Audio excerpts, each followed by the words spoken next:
Boa noite. Então a gente continua o capítulo 11. Na aula passada a gente viu a seção 11.1 a 11.4, falando sobre torque, né? E agora a gente entra na, na parte de momento angular. A gente chegou a ver um pouco disso, do momento angular, no capítulo anterior.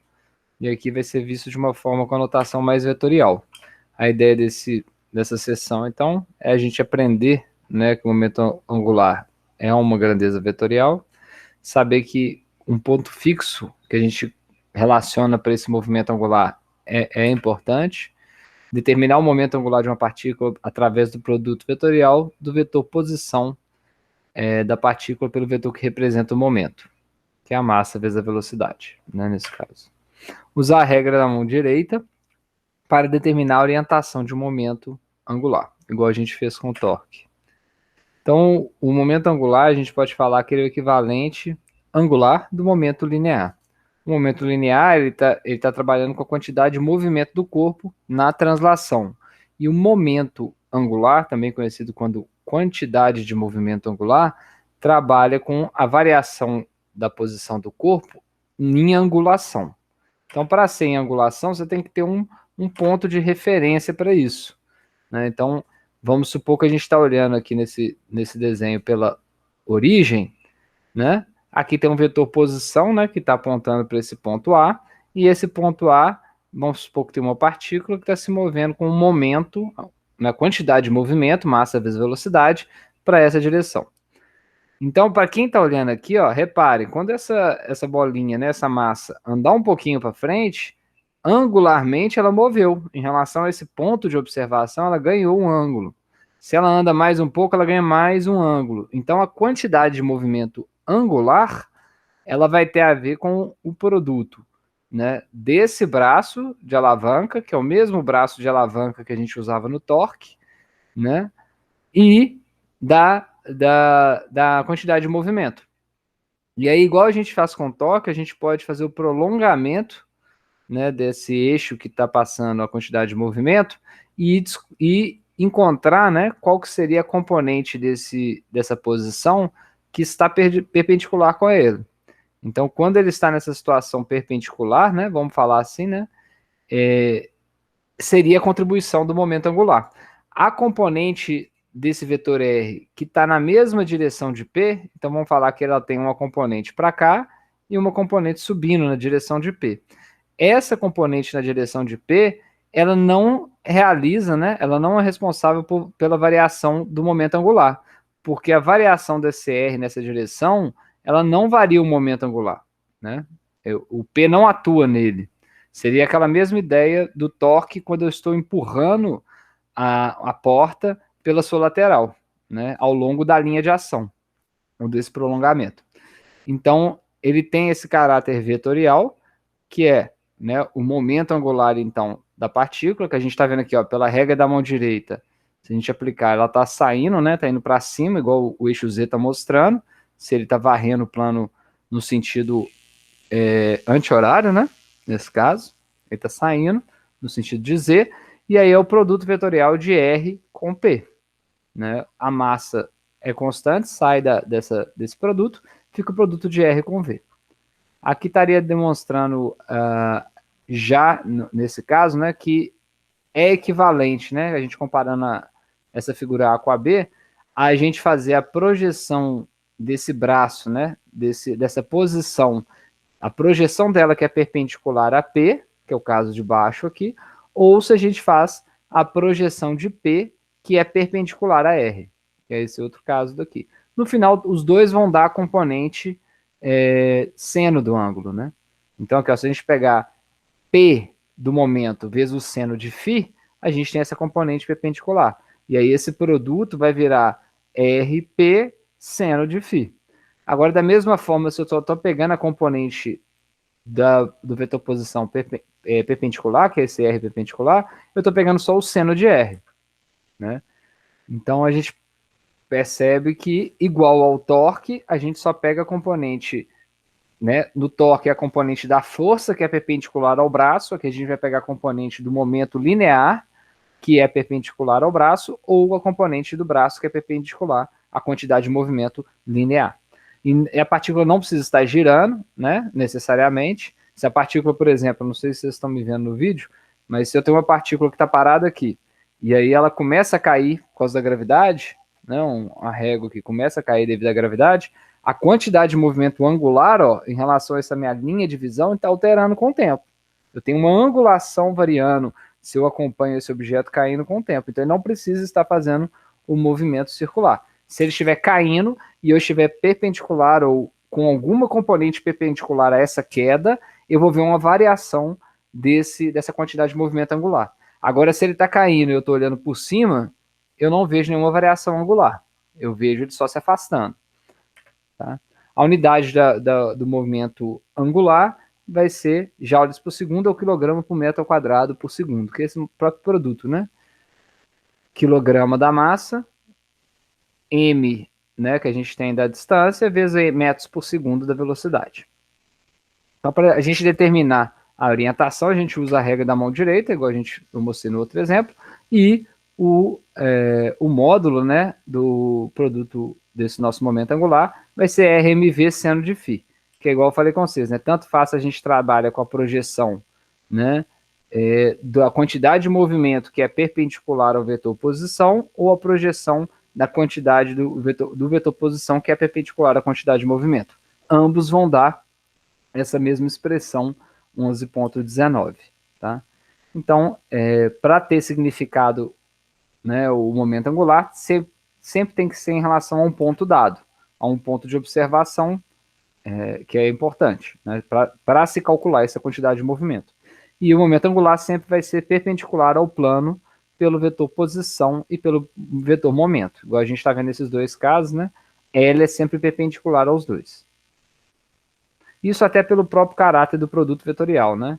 Se eu tenho um produto vetorial de dois vetores, esse terceiro vetor é perpendicular simultaneamente aos dois.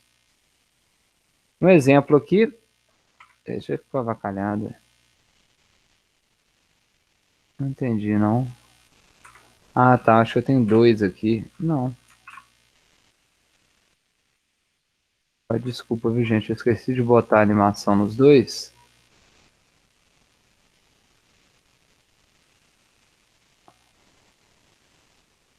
Ótimo, vamos ver então se melhorou. Isso. Então, ó, na parte A da figura, que é essa da esquerda, as partículas 1 e 2 giram em torno de O, então eles estão fazendo essa trajetória pontilhada, em sentidos opostos, nessas circunferências de 4 e 2 metros.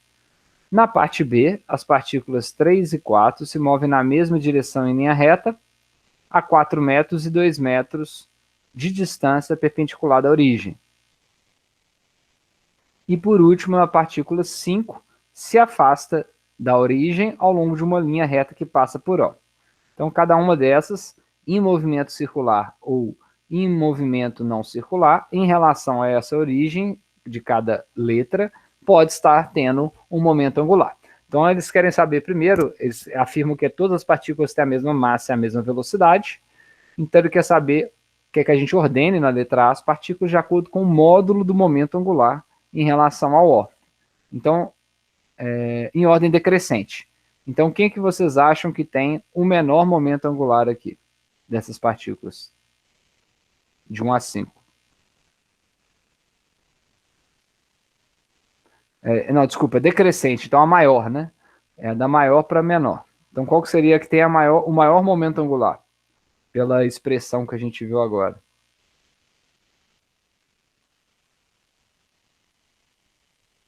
Qual que vocês acham?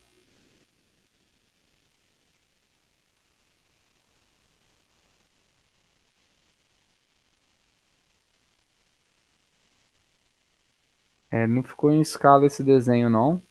Mas dá pra... Não, se bem que ficou em escala assim. 4 metros. 2 metros. Tá em escala assim. E aí, alguma sugestão aí? Pode chutar aí, ó. Qual que é o que tem o maior momento angular? O 1.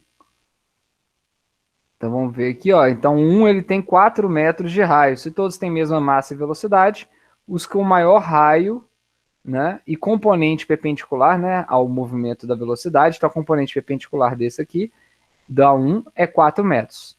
Mas não é só ele que tem 4 metros, né? Se a gente pegar também a 3, que também está a 4 metros, ela, apesar dela ter uma componente, se a gente desenhar o vetor aqui, ó, torto, ela tem uma componente na direção do eixo aqui dessa origem, a componente perpendicular é do mesmo tamanho desse. Então, nesse caso, né, o 1 e o 3 seriam os maiores.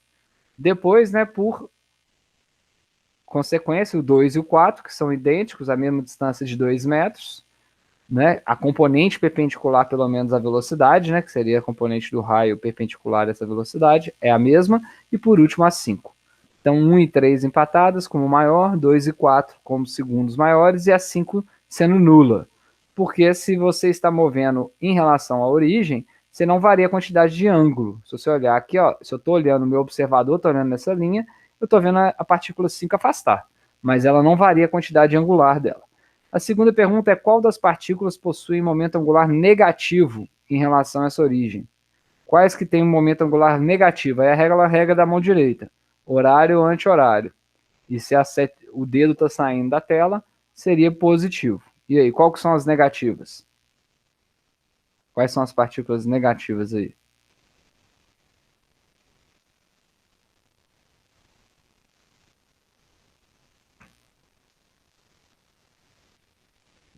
Um e 2? 1 e 2 não tem nem como ser as duas simultâneas, né? Porque elas são para lados opostos. Então, ou vai ser a 1 ou vai ser a 2. Então, aplicando a regra aí, se a gente aplica a regra na 1 da mão direita, o meu dedão tá saindo na 1, ó, se eu faço o sentido anti-horário com ele. Então, não é a 1, né? Agora, se eu faço o sentido horário com a 2, ó, é porque ele tá na parte baixa da circunferência. Mas você imagina que ele está fazendo esse movimento circular, ó. Então, a gente vê que o dedão está entrando, então seria o 2. E o outro que equivale a ele é o 3. Se a gente olhar o 3 ali, ó, o movimento dele também é entrando. Então, o 2 e o 3 seriam os negativos, né?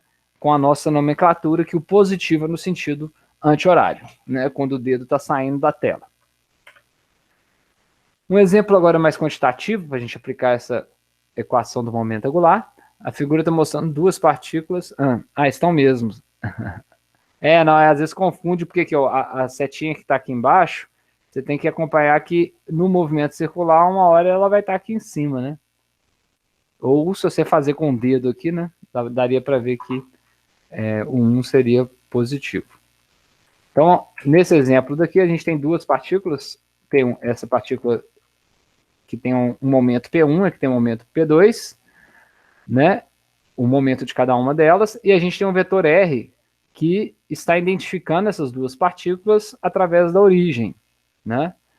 Um está a 2 metros e o outro a 4 metros de distância nessas posições. Então ele quer saber primeiro, né, qual que é o módulo e orientação do momento angular total das duas partículas em relação ao ponto O por esse sistema. Então, quando a gente tem um sistema de mais de uma partícula, o momento angular total é a soma dos momentos angulares. Então, a gente vai ver o produto deste momento angular, né, dessa partícula, com o momento angular dessa partícula. E aqui o exercício já deu uma dica para a gente, que é, ó, ele já está até colocando nesse diagrama dele, que quem vai contribuir em R, né, quem que vai contribuir para o momento angular é só essa componente perpendicular de R, assim como só a componente de R2 perpendicular, né, ao P2, que vai contribuir para o momento angular. Então, calculando o momento angular da primeira partícula, né, nós teríamos... Ele já até passou a distância, ficou meio sem graça, né? Então, a gente teria que L1 vai ser o produto da posição, vetor posição perpendicular vezes o momento. Ele já falou que R1 passa 2 metros de distância do ponto O, então ele já avisou, né, que essa distância, o tempo todo, né, vamos falar assim, né, ele já passa nessa componente, então é só multiplicar o 2 dessa componente perpendicular com P1, daria 10 kg metros ao quadrado por segundo. Aqui está errado, tá, gente? Calculamos com letra maiúscula. E L2 seria com essa distância de 4 metros vezes o seu momento linear, que é 2. Então, aqui, ó, a gente consegue perceber que L1 e L2 estão sendo calculados em módulo. Porque se a gente usar a regra da mão direita, ó, L1 é positivo e L2 é negativo. Então, na hora que a gente for calcular, aqui até colocou o sinal agora. Quando a gente for calcular o momento angular total, a gente vai somar as duas componentes e o momento angular do sistema seria 2 kg por metro quadrado por segundo. Tá? Se o problema já não tivesse dado essa componente R perpendicular, aí seria, né, o produto RP seno do ângulo entre eles. Então, seno desse ângulo. Ou então você poderia calcular a componente perpendicular e, nesse caso, resolver o problema, né? Então, a gente entra na segunda lei de Newton para rotações. A gente chegou a ver a equação para isso no final do capítulo 10. Aqui a gente vai ver com mais detalhes. O objetivo, então, é usar a segunda lei de Newton de rotações para relacionar o torque que age sobre uma partícula à sua variação do momento angular. Então, a segunda lei de Newton, né, qual que é a segunda lei de Newton para a translação? A força resultante é igual à variação da quantidade de movimento P no tempo. E aí, se a gente for abrir essa conta, né, a quantidade de movimento de translação de uma partícula é a massa vezes a velocidade. Se eu derivo ela em relação ao tempo, eu tenho a massa vezes a aceleração, que é igual à força. Aqui é a mesma coisa.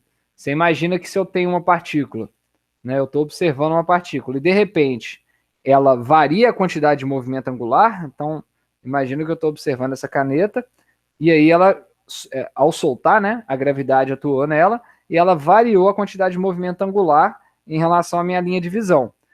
Para ela ter variado a quantidade de movimento angular, significa que ela sofreu um torque, né? Uma força tem que atuar num braço de alavanca para variar essa quantidade de ângulo. E quem que foi essa força nesse caso? A força peso.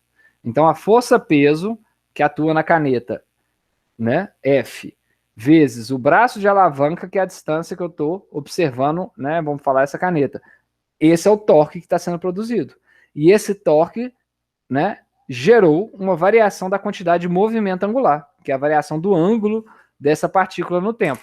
Então, por isso que é dl dt. Tá? Então, o torque e o momento angular, né, tem que ser definidos no mesmo ponto, né, lógico, né, a gente viu que o torque, os dois dependem de um ponto que você é o ponto de observação. Então, para isso ser válido, né, esse ponto é o mesmo e geralmente vai ser a origem. E aí a gente pode fazer em termos de somatório, né, que é a soma de todos os torques que atuam na partícula. Nesse caso que eu ilustrei só tem a força peso, mas eu poderia ter várias forças fazendo vários torques nessas partículas, mas o torque resultante, a soma desses torques, que vai ser responsável para a variação do momento angular da partícula. Tá? E aí a gente comparando com a segunda lei de Newton para translação, a gente vê que elas são essencialmente a mesma coisa. Uma para translação, outra para rotação.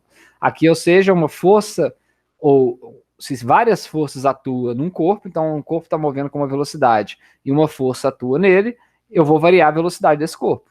Então, o dp dt mostra que uma força gera uma aceleração, igual dl dt mostra que um torque gera uma aceleração angular. A única diferença é isso. Então vamos para esse exemplo, teste, né? A figura mostra o vetor posição R, a gente está vendo até o centro desse valor, de uma partícula em um certo instante, 4 opções para orientação de uma força que vai acelerar a partícula. As 4 opções estão no plano XY, tá? Então elas não estão no eixo Z, elas estão no mesmo plano de R, que é no plano XY. Ordena as opções de acordo com o módulo da taxa de variação com o tempo que produzem no momento angular da partícula em relação ao ponto O, em ordem decrescente. Então, qual que é a força aqui, né, que vocês acham que vai gerar a maior variação do momento angular? Aqui vai gerar a maior variação do momento angular, é a que tem o maior torque. E qual seria nesse caso? Se todas as forças, né, elas têm o mesmo módulo, né? A única coisa que varia é a posição que elas estão sendo aplicadas em relação a esse braço de alavanca R, que é o ponto de observação da origem. Qual que vocês acham que tem o maior torque? Ou, quer dizer, a maior taxa de variação do momento angular no tempo?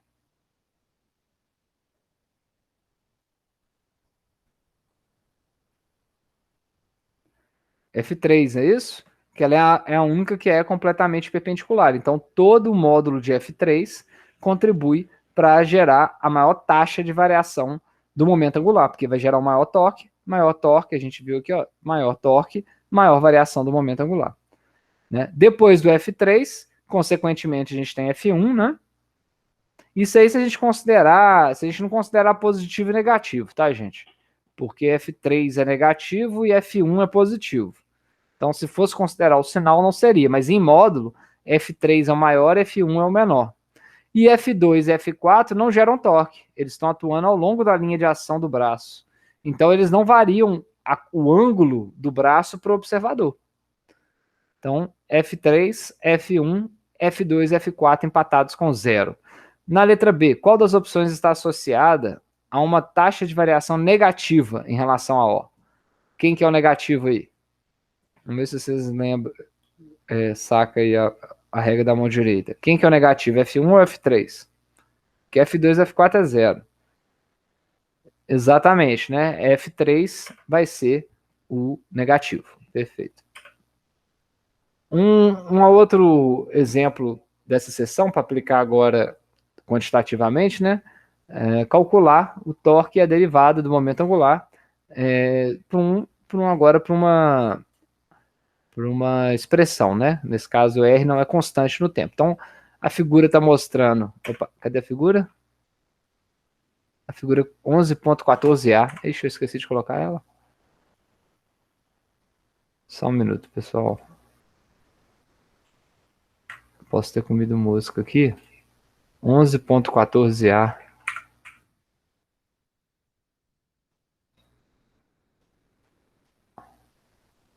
Ah, tá. Essas figurinhas aqui, ó. Vamos colocá-las lá.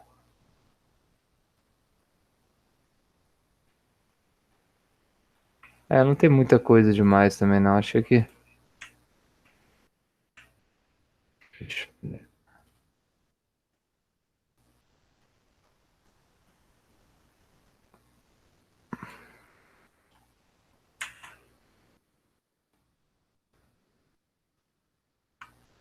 Então, vou aumentar um pouco aqui.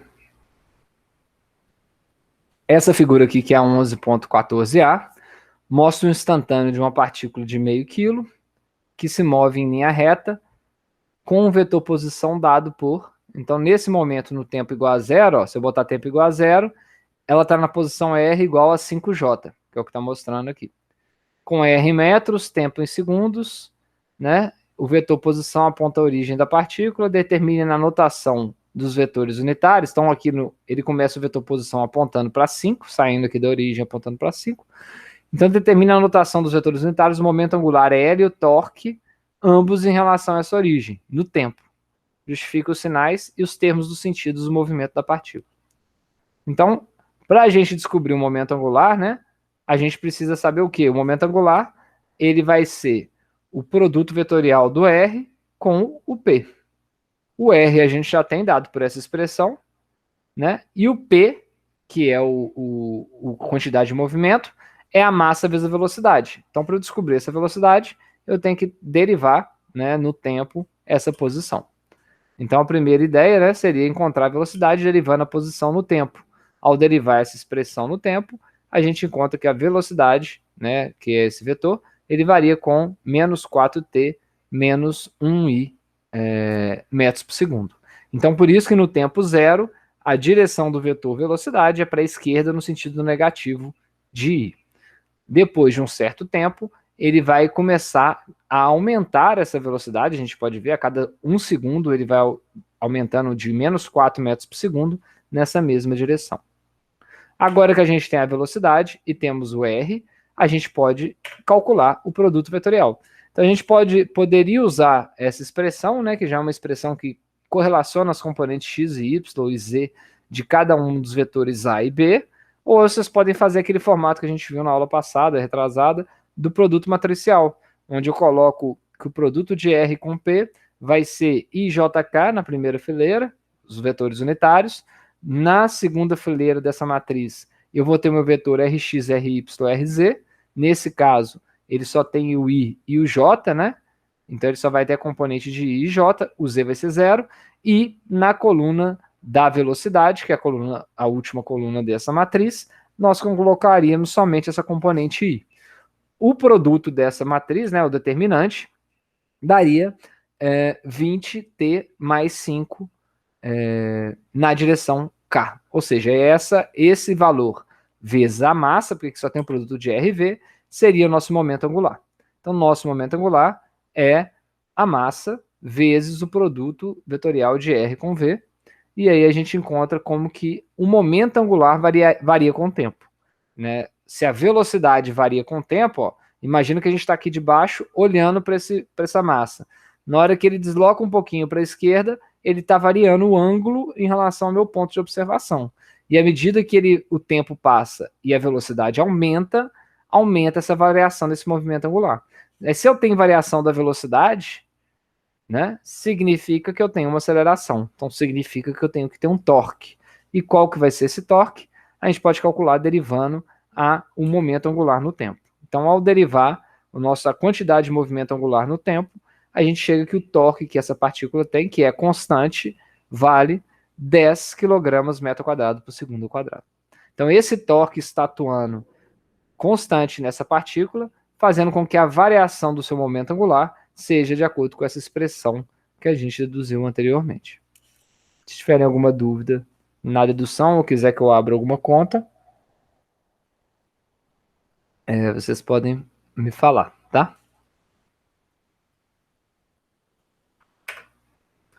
Então a gente entra no momento angular de um corpo rígido, ali a gente viu o momento angular no exemplo anterior calculado para um sistema de partículas, né? A ideia, então, quando a gente aplica no corpo rígido, é usar essa segunda lei, né? Quando a gente tem um sistema de partículas que poderia ter um vínculo, né, uma ligação entre eles, ou mesmo ser um sistema de partículas, né? Então, conhecer a relação entre o momento angular e o momento de inércia do corpo e relacionar com a velocidade em torno do seu eixo. Calcular o momento angular de um sistema de dois corpos rígidos que giram em torno do mesmo eixo. Então, quando a gente quer determinar o momento angular de um sistema de partículas, a gente soma os momentos angulares de cada partícula, igual a gente fez no exemplo anterior. Então, se eu tenho N partículas, o momento angular total desse sistema é a soma do produto, né? Posição vezes momento linear, vezes o seno de ângulo entre eles, para cada uma dessas partículas. Então, a taxa total, né, dessa variação do momento angular é igual ao somatório dos torques que cada uma dessas partículas está sofrendo. Então, o torque resultante, né, vai ser igual à variação da quantidade de movimento total desse sistema de partículas em relação ao tempo.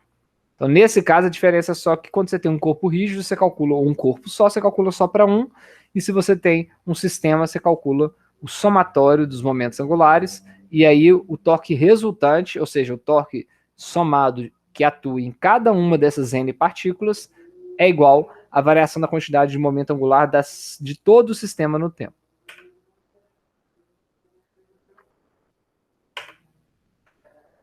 Então, o torque e o momento angular tem que ser medido em relação ao mesmo ponto, isso a gente já viu anteriormente, né? E se o centro de massa está acelerando, o ponto de referência que a gente usa deve ser o centro de massa. Isso para facilitar, né? Então, vamos pegar um corpo rígido que a gente tem aqui e a gente quer calcular o torque, né? Nesse caso, o momento angular desse sistema.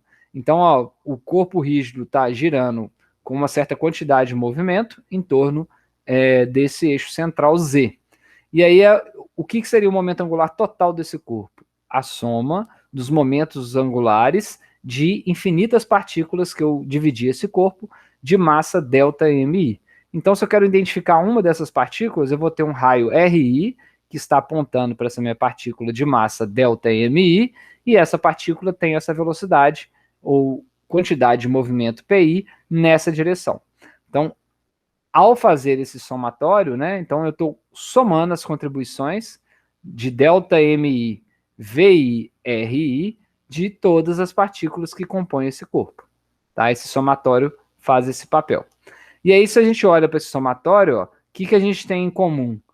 Todas as partículas vão ter a mesma velocidade angular, porque se elas estão girando num corpo que é rígido, uma não tem como girar com uma variação angular mais rápida do que a outra.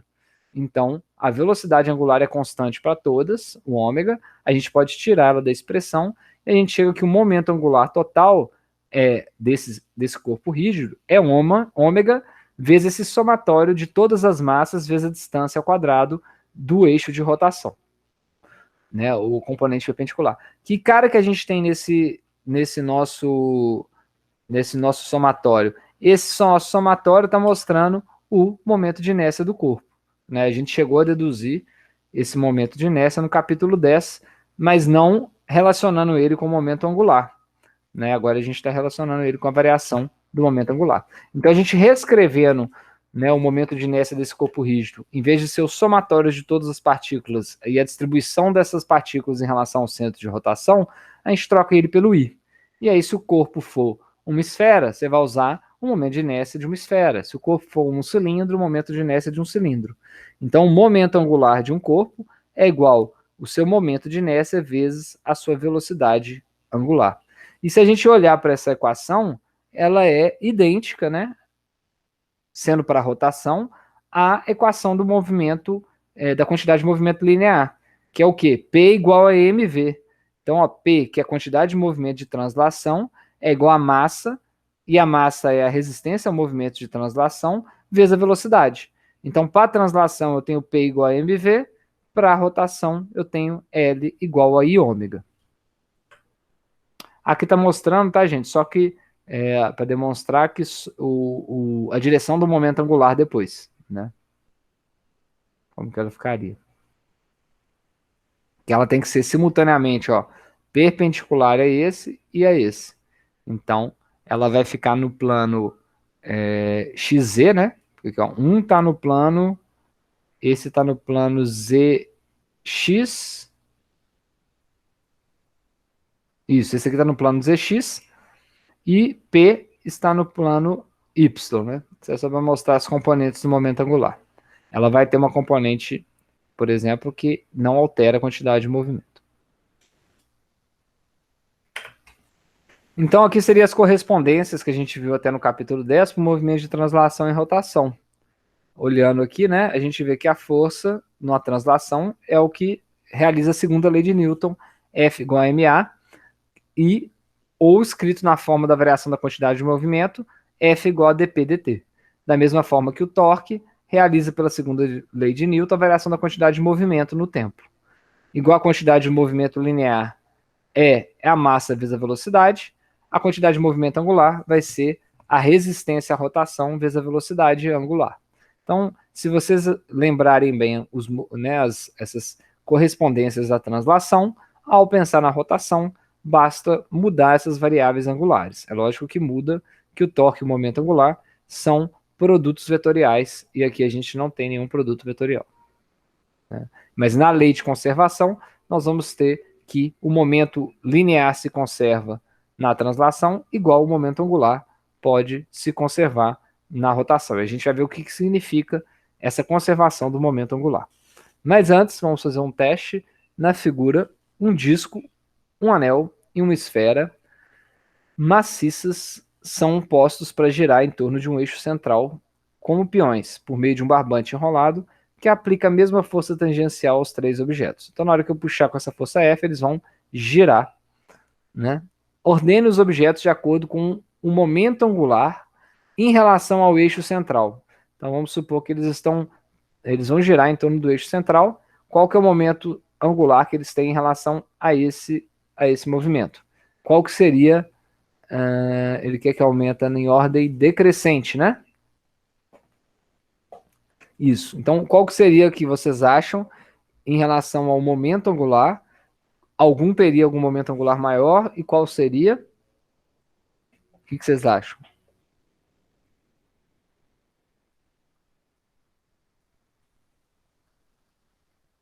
Eu não tô enxergando direito, não, professor. É engraçado que eu não te ouvi. Peraí, só um minuto aqui. Eu vi que você falou pelo celular, mas eu não tô ouvindo. Engraçado, eu devo ter cortado o áudio aqui. Não, era só pra falar que eu não tô enxergando a imagem direito, que eu tava pelo Peraí, celular, só um então tá minuto aqui. pequenininho, Só tá dando pra confirmar ver. aqui. Por que eu não tô ouvindo? Ah,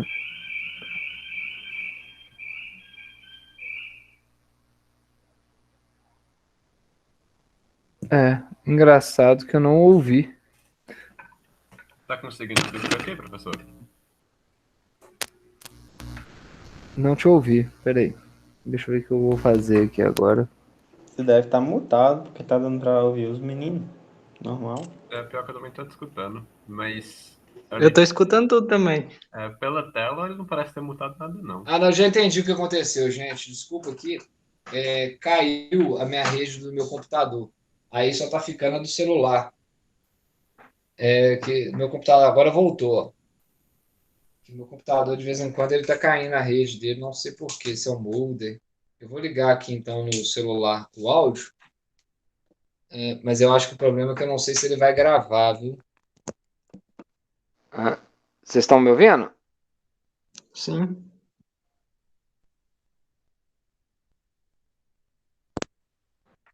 Voltou o áudio aqui do computador. Eu acho que eu vou voltar aqui para ele.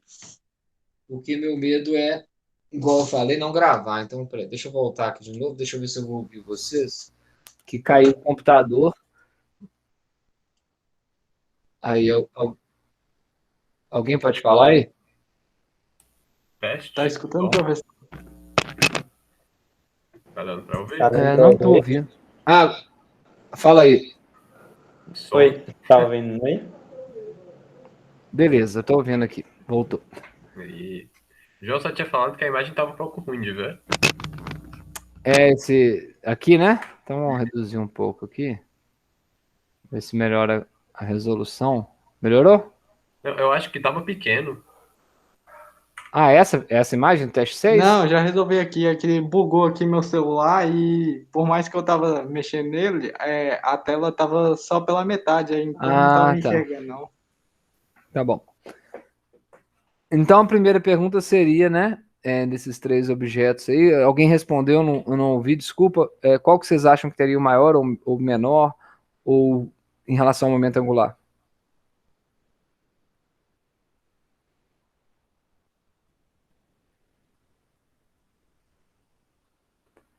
A esfera seria o maior. Vamos lembrar aqui, ó, o momento angular, pelo vídeo de ontem. Mas o vídeo de ontem lá seria, talvez aqui, a diferença, né, do de ontem, é que o de ontem estaria tendo um movimento de translação mais rotação. Nesse caso, ele está falando que o eixo central é fixo, como peão. Então é como se eles tivessem, um anel é até difícil você imaginar, né? Mas é como se eles estivessem fixo pelo seu centro, e ao puxar a força F, eles vão realizar sua rotação pura. Então não vai ser exatamente igual o de ontem por causa disso. Então, nesse Então, caso, são iguais? exato, exatamente. Então, nesse caso, como eles são, é só rotação pura, se a força é a mesma e o raio é o mesmo, todos estão empatados, porque o torque que gera essa variação do movimento angular é o mesmo. É só por causa disso, tá? Senão você estaria certo, entraria a contribuição da translação, e aí não iriam ter o mesmo momento angular, né? Dependendo do que acontecesse. Ordene os objetos agora em relação à velocidade angular em ordem decrescente após o barbante ter sido puxado durante o mesmo intervalo ΔT. Então eles estavam parados, você puxou por um mesmo intervalo ΔT, vocês acreditam, nesse caso, né? Qual que seria o que vai ter a maior velocidade e a menor velocidade? O que vocês acham?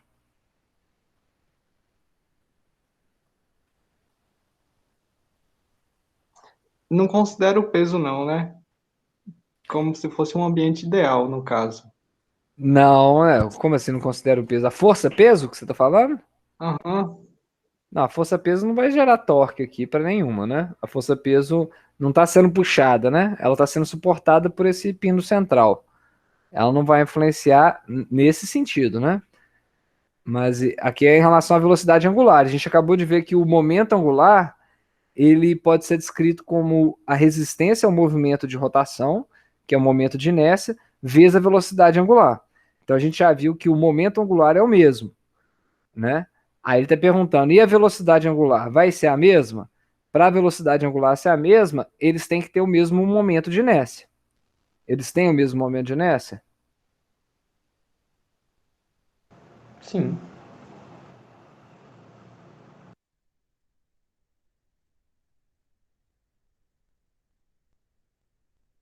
Gaia que respondeu aí, professor.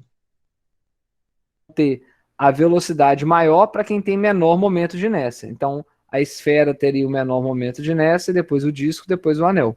Logo, a velocidade angular da esfera será maior, depois do disco e depois do anel. É um pouquinho meio mal feito esse problema aqui, porque ele não fala... Ah, não, ele fala que eles têm a mesma massa e o mesmo raio. Então, tudo bem. Porque aí o I vai depender só daquele formato do momento angular, né? Só para vocês olharem aqui, né? Esfera, disco, anel. O que eu quero dizer é isso aqui, ó, gente. A gente tem essa expressão. Deixa eu juntar elas aqui. Essas duas. E se a gente voltar lá atrás, né? Naquela tabelinha nossa de momentos. Ah, tá no capítulo 10, né? Ou eu coloquei aqui também?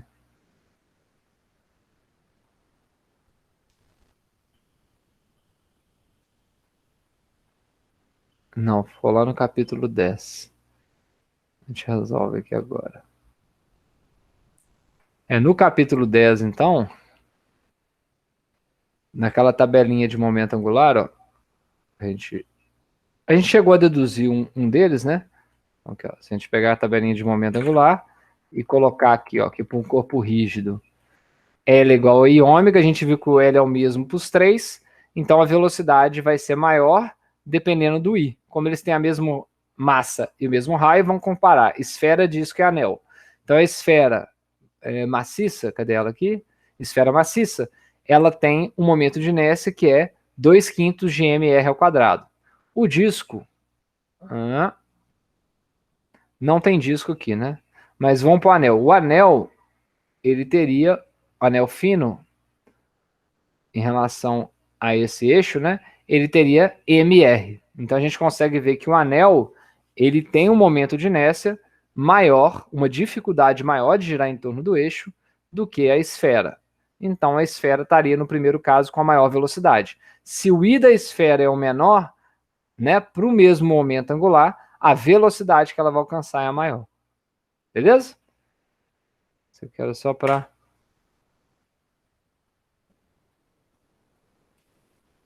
relembrar isso. Então vamos continuar.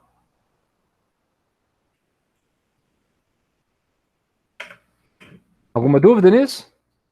Então, um momento de inércia da esfera é menor e a sua velocidade angular fica maior, porque todos têm o mesmo momento angular. Então a gente vai agora para a conservação desse momento angular.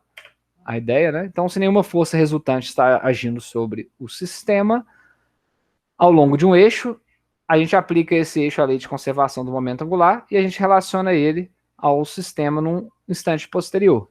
Então a ideia seria que, igual na segunda lei de Newton, né, se a gente tem o torque resultante igual a zero, a variação do momento angular no tempo é igual a zero, então o momento angular é uma constante no sistema isolado. Então a gente pode considerar que o momento angular inicial é igual ao momento angular final, né? Então, se o torque externo é nulo, o momento angular do sistema permanece constante, independente das mudanças dos sistemas. Como as equações são vetoriais, as três equações escalares são válidas para x, y, z. Isso significa que a gente pode separar essas componentes e calcular a componente do torque externo resultante que age sobre um sistema ao longo de um eixo, sendo nula se a gente não tem torque atuando ao longo daquele eixo. E isso a gente consegue aplicar a equação da conservação, né? E na definição que a gente viu que o momento angular é igual a I ômega, então a gente tem que, se muda a distribuição da massa do corpo, então vamos supor que uma bailarina ou uma dançarina, né? Ela está fazendo um movimento de rotação, então ela tem nenhuma força está atuando nela, então a quantidade de movimento angular dessa bailarina ou dessa dançarina que está gerando se conserva. Então ela pode alterar a posição dos braços e das pernas para alterar a sua distribuição de massa, que seria o I, e com isso variar a sua velocidade. Então na hora que ela quer aumentar a velocidade, ela vai aproximar os braços do tronco, e aí ela vai diminuir a distribuição de massa em relação ao eixo de rotação, e com isso ela vai diminuir o seu momento de inércia. Ao diminuir o momento de inércia, ela ganha velocidade de rotação. Aí na hora que ela quer diminuir essa velocidade de rotação, ela precisa aumentar o momento de inércia. Então ela vai abrir os braços, aumentar a distribuição da massa em relação ao eixo de rotação, aumentar o momento, a resistência dela a girar, consequentemente a velocidade vai cair. A mesma coisa, né? A gente vai ver em alguns exemplos. Então, um aluno girando sentado em um banco. Vocês podem tentar aí na cadeira gamer que vocês têm aí, ó, de escritório, né? A velocidade de rotação aumenta quando você fecha os braços e vai diminuir. Então, você dá um impulso para você girar em torno da cadeira e faz o teste abrindo e fechando o braço. Vocês vão ver essa velocidade variando. No salto de trampolim também.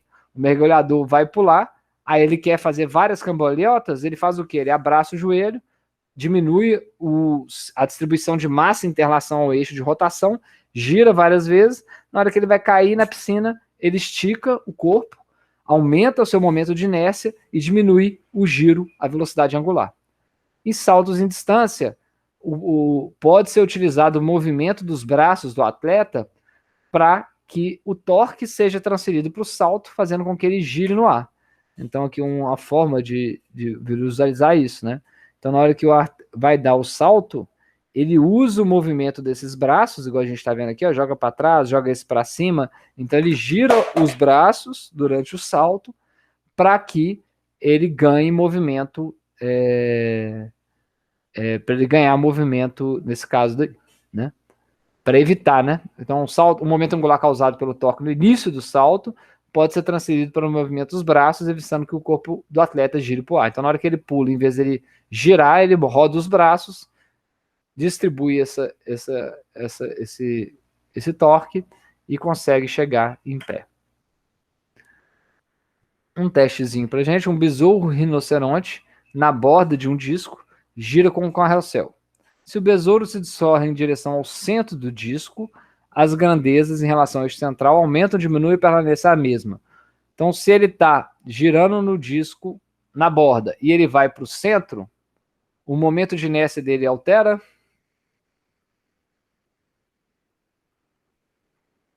O momento de inércia altera? O que vocês acham? Tem o disco, o besouro está na borda, ele começa a se mover em relação ao centro do disco. Exatamente, então vai diminuir o momento de inércia, porque a distribuição da massa do besouro em relação ao eixo de rotação ficou menor. Ele está mais próximo. O momento angular aumenta ou diminui? Ou mantém a mesma?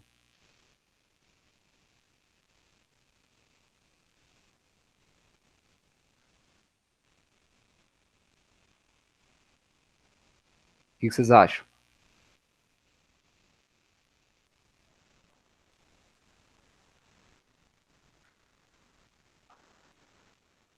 O momento angular é o mesmo, perfeito, permanece o mesmo, porque não tem nenhuma força externa atuando, o momento angular se conserva. Consequentemente, se o momento de inércia diminui, a velocidade vai ter que aumentar, porque o momento angular é o produto, né, desse momento de inércia com a velocidade. Então, resumindo, a gente viu na aula anterior, de ontem, né, que um corpo rolante ele tem a contribuição do movimento de translação com o movimento de rotação. A gente pode descrever a velocidade de translação em termos da velocidade do centro de massa, que está relacionado com a velocidade angular e o raio do corpo, assim como a aceleração desse centro de massa está relacionado com a aceleração angular e o raio do corpo. A gente viu o torque como um vetor, o produto do braço de alavanca com a força. Vimos o momento angular como um vetor, o produto do braço de alavanca com um momento, quantidade de movimento.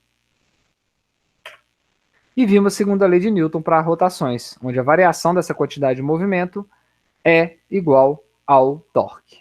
Né? Se a gente analisar, ó, dl dt vai ser... Eu vou fazer essas duas deduções com vocês daqui a pouco. E o momento angular de um sistema de partículas é o somatório do momento angular delas individual, e a resultante desse sistema vai ser igual à variação do momento angular total desse sistema no tempo. Por um corpo rígido, o momento angular total é igual a I ômega. E se a gente tiver conservação do momento angular, ou seja, nenhum torque externo atuante, ou a somatória deles serem zero, o momento angular inicial se conserva durante o movimento. Então, só para fechar aqui, gente, eu vou abrir um Jamboard só para a gente mostrar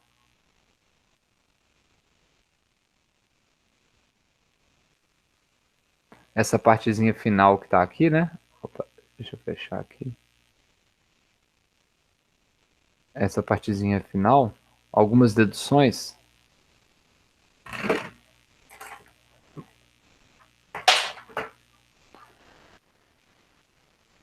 Então, só para a gente ver alguns conceitos, né? Então a gente viu que se a gente tem um corpo, um resumo melhorado do que ali são um tanto de equação solta, né? Aqui eu vou tentar falar um pouquinho melhor. Então, se eu tenho um corpo com uma massa m movendo para lá com uma velocidade v, ele tem uma quantidade de movimento, momento, que é a massa vezes a velocidade. Se eu estou olhando esse corpo agora, ó, em relação a um ponto de observação, que eu vou chamar aqui de origem, em relação a esse ponto, eu vejo que depois de um instante de tempo, ó, o corpo vai mover ligeiramente para frente. Na hora que ele move para frente e vem para essa nova posição, a velocidade é constante, né? Eu tenho uma variação, né, angular no tempo acontecendo. E aí essa variação angular, né, o L, que a gente viu, ele vai ser esse R. Deixa eu botar de outra cor aqui. Ele vai ser esse vetor R, VEC, né, o produto vetorial, com a quantidade de movimento do corpo, o P que está ali. Então, isso aqui a gente viu que pode ser escrito como sendo M, R, VEC, P. E aí, se a gente trabalhar, né, que a variação dessa quantidade de movimento no tempo, se existir uma variação, se ela não for constante, significa que eu tenho um torque externo atuante. Quando a gente faz a derivada no tempo dessa expressão, ó, repara, se o raio não varia no tempo, vamos supor que isso possa acontecer, né? O raio não varia no tempo, então a gente teria, porque não é tão trivial igual eu estou fazendo aqui não, tá, gente? A gente teria a derivada de L em relação a T, viraria a derivada de P em relação a T, né? Então isso aqui ficaria como se fosse M, R, VEC, dP, dt, né? E o que é o dP, dt? É a segunda lei de Newton para translação. F igual a ma, ou seja, F igual a dP dt, né, que é a variação da quantidade de movimento, é igual a massa vezes d dt da velocidade, que daria ma. Então aqui é a mesma coisa, a gente tem que dP dt, a variação da quantidade de movimento é a força. Então isso aqui vai ficar m, r, VEC, f. Não, desculpa, gente, eu botei um M para fora e aqui ficou o P, tá? Não tem esse M fora, não. A não ser que eu transformasse ele em V, né?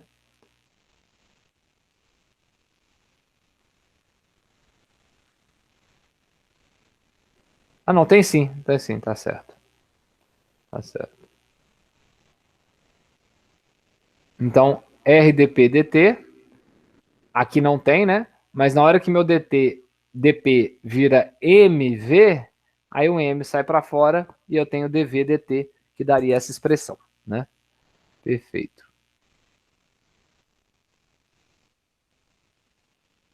Ah, não, aqui eu já tô... Não tem, não. Tô confundindo aqui, ó. Porque o F já tem a massa multiplicando nele, né? Então ficaria assim mesmo. Deixa eu apagar aqui. Ficou meio avacalhado isso aqui, né? Ótimo. Então aqui daria R, VEC, F, que é o nosso torque. Que é a definição do próprio torque, né? Devido a essa variação da quantidade de movimento angular. Então era isso que eu queria passar para vocês. Acho que é o que está aqui, né? Exatamente. Alguma dúvida? Deixa eu interromper aqui. Não, deu para entender, professor. Agora é só colocar nos exercícios. Beleza,